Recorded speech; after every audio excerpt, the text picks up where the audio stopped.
Hola, ¿qué tal? Soy el Dr. San Agustín y en este vídeo voy a hablar sobre la demencia o trastorno neurocognitivo según el nuevo DSM-5. Es una enfermedad que afecta a las funciones cerebrales superiores de tipo cognitivo por una pérdida o afectación neuronal. Suele afectar a personas más mayores, normalmente mayores de 60 años, y con una mayor intensidad a la que sería esperable por el envejecimiento normal. Según la OMS, es un problema que afecta a unos 4 millones de casos en el mundo y hay 7,7 millones de casos nuevos al año. Es decir, que es un problema planetario, global y que va aumentando conforme aumenta la esperanza de vida y el consiguiente envejecimiento de la población. Y esto es llamativo, sobre todo llama mucho la atención cuando las personas afectadas o diagnosticadas son famosos que tienen cierta edad y han ocupado cargos relevantes, ¿no? Como se puede ver en la fotografía. ¿Y qué es la demencia o trastorno neurocognitivo? Los conceptos claves serían decir que es un síndrome, es decir, un conjunto de síntomas o signos que es adquirido, es decir, que no se presenta desde el nacimiento, sino que en un momento dado de la vida aparece, normalmente en una edad un poco avanzada. Es orgánico, es decir, que tiene una base orgánica, neuronal, en este caso. Es crónico y progresivo, es decir, que va afectando cada vez más y durante tiempo, es decir, que no se cura. Es básico que daña las funciones mentales superiores, como hemos dicho al principio, como serían la capacidad de pensar, la memoria, la orientación, la comprensión, la capacidad de cálculo, la capacidad de aprendizaje, el lenguaje, la capacidad de juicio y de evaluación, y como es esperable, pues esto acabará causando una incapacidad de tipo social y profesional en general. La persona pues no podrá valerse por sí misma y cada vez estará más discapacitada. Y es importante tener en cuenta que la conciencia será normal, y eso lo decimos y hacemos hincapié para distinguirlo de síndromes confusionales. ¿Cuáles son las manifestaciones clínicas? Es decir, qué síntomas y signos aparecen. Pues en una etapa inicial por haber pródromos, es decir, unas manifestaciones leves y paulatinas. Hay quejas de que se olvida de las cosas, puede haber momentos breves de desorientación en el tiempo y en el espacio, o despistes, y a veces puede no llamar mucho la atención o simplemente interpretarlo como despistes normales, pero a veces pueden ser pródromos de la enfermedad o estadios iniciales. Tenemos una etapa intermedia en la que las manifestaciones clínicas son más evidentes, es decir, que los olvidos son cada vez más frecuentes sobre acontecimientos recientes, pueden tener desorientación en el hogar, hacen conductas extrañas, a lo mejor hacen preguntas repetitivas, tienen dificultades en la comunicación y cada vez necesitan más ayuda para realizar actividades habituales que requieran complejidad, como pagar facturas o asearse. En este caso, en el DSM-5, ya se dice que es un trastorno neurocognitivo mayor. Ya en una etapa avanzada hay un empeoramiento más severo de la sintomatología cognitiva, es decir, que la pérdida de memoria, la capacidad de aprendizaje, de lenguaje, de comunicación, pues cada vez están más deterioradas y puede haber dificultad para caminar, hay mayores alteraciones de la conducta y a veces puede haber incluso conductas agresivas, que pierda la memoria de forma más global y puede llegar al final a una dependencia e inactividad total.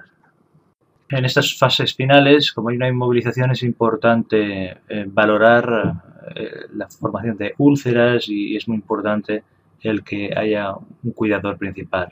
En cuanto a las causas, la etiología, habrá que distinguir entre dos grupos principales, las demencias degenerativas primarias y las demencias secundarias.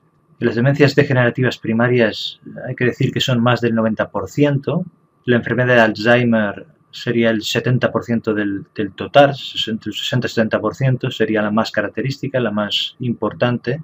Después tenemos la degeneración del lóbulo frontotemporal, la enfermedad por degeneración de cuerpos de Lewy, la enfermedad de Huntington. Estas serían las principales. Normalmente se deben a alteraciones primarias de las neuronas con pérdidas de estas y suele ser debido al acúmulo de proteínas anómalas en las neuronas, como por ejemplo el péptido beta-amiloide, la proteína tau o la alfa-sinonucleína.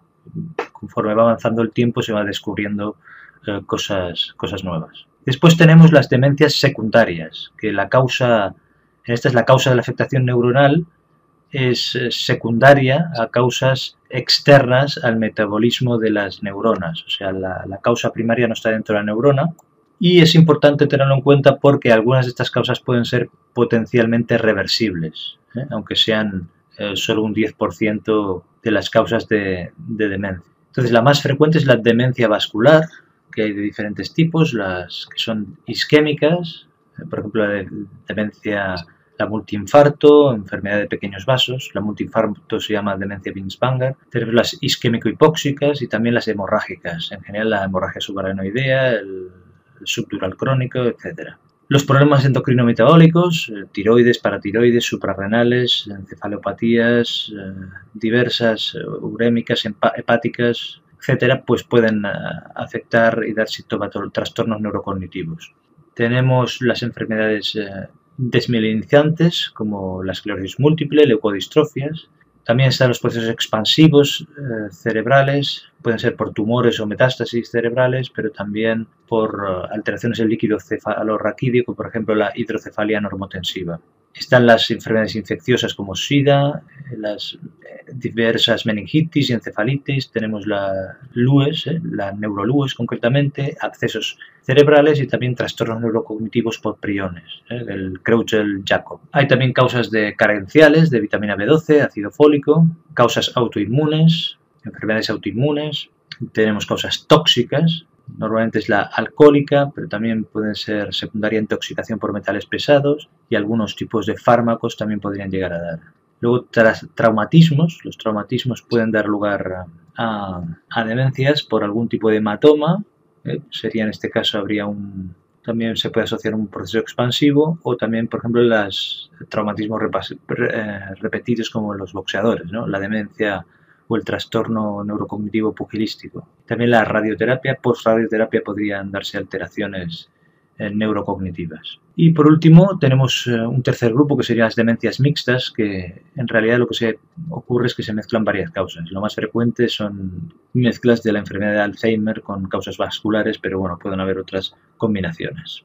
Entonces, ¿cómo procedemos al diagnóstico del trastorno neurocognitivo mayor o la demencia? Normalmente esto empieza porque hay una queja de falta de memoria, pero muchas veces no es el propio paciente, porque padecen una anosognosia, es decir, una falta de conciencia de su déficit. Ellos dicen que están bien, que se encuentran bien, y entonces muchas veces el que acuden con algún familiar, o a lo mejor aparte acude algún familiar explicando que tiene muchos fallos de memoria, que a veces es difícil comunicarse con ellos, que empiezan a estar alarmados en la convivencia diaria. Entonces, cuando viene el paciente, pues hay que fijarse en primer lugar en la conducta no verbal, a ver lo que dice, cómo responde. A veces cuando le haces una pregunta, lo que haces es mirar a su familiar, no te responde directamente.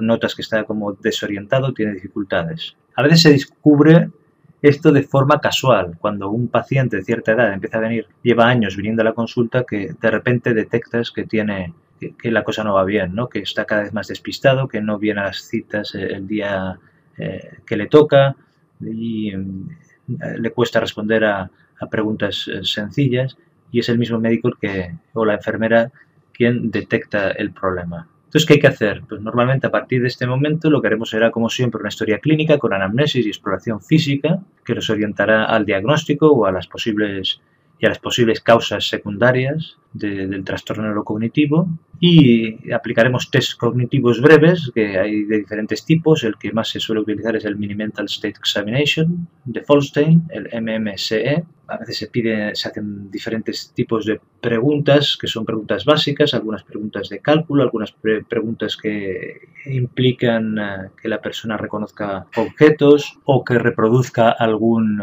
dibujo sencillo. Después de hacer el test y valorarlo, también habrá que ver si sale el test positivo, es decir, que hay un deterioro cognitivo, y entonces a partir de aquí habrá que valorar o distinguir, hacer un diagnóstico diferencial con depresión, delirios o con síntomas confusionales, porque ya dijimos que en el diagnóstico hay que descartar que sea producido por un síndrome confusional.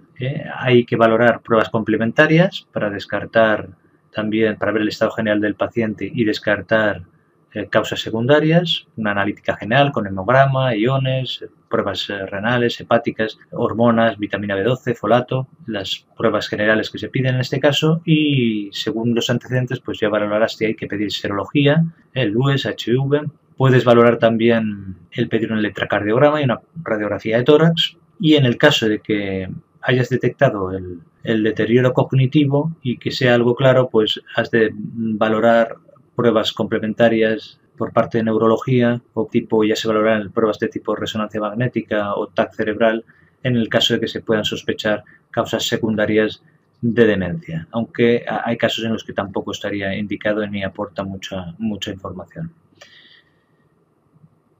En el caso en que el test nos salga que hay un deterioro cognitivo leve o que no esté claro, lo que se tiene que hacer reevaluaciones cada 3 o 6 meses. Esto hay que valorarlo. O sea, lo importante aquí es enfocar el diagnóstico y hacer un diagnóstico diferencial.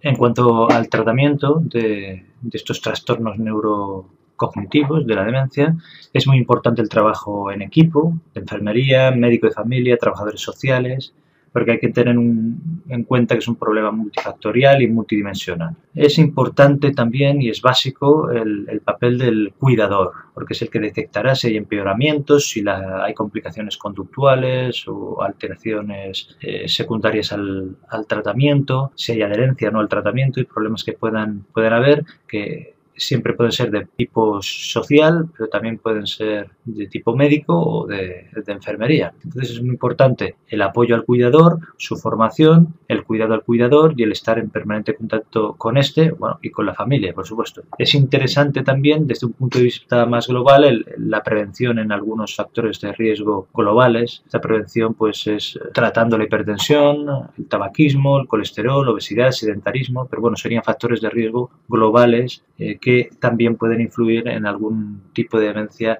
secundaria como la vascular. En cuanto al tratamiento propiamente dicho, pues es una enfermedad que no se puede curar ni se cambia prácticamente el desarrollo progresivo de la enfermedad. Son interesantes las terapias de tipo ocupacional, el tener redes sociales de apoyo. Y en cuanto a tratamientos farmacológicos, hay algunos para los síntomas cognitivos, pero la eficacia es muy discreta, ¿no? Y hay discusiones. También hay ensayos clínicos en marcha, entonces habrá que ver con el tiempo. De lo que hay, normalmente están los inhibidores de la acetilcolinesterasa, que citaré por ejemplo el donepezilo, que se da en Alzheimer leve moderado y también en la demencia por cuerpos de Lewin. Y también están los inhibidores de la MNDA, como por ejemplo la memantina, que se utiliza en el Alzheimer moderado o severo. Aparte de esto, lo que hay son tratamientos sintomáticos, es para síntomas que se pueden presentar asociados al progreso de la demencia, como que en algún momento empiecen con alucinaciones, delirios, síntomas depresivos severos o agresividad. ¿No? Lo que se utilizan son antipsicóticos, antidepresivos y anticonvulsivantes. Y eso es todo, espero que haya sido útil. Si te gusta, recuerda compartir en redes sociales, suscribirte y hacer clic en me gusta. Muchas gracias.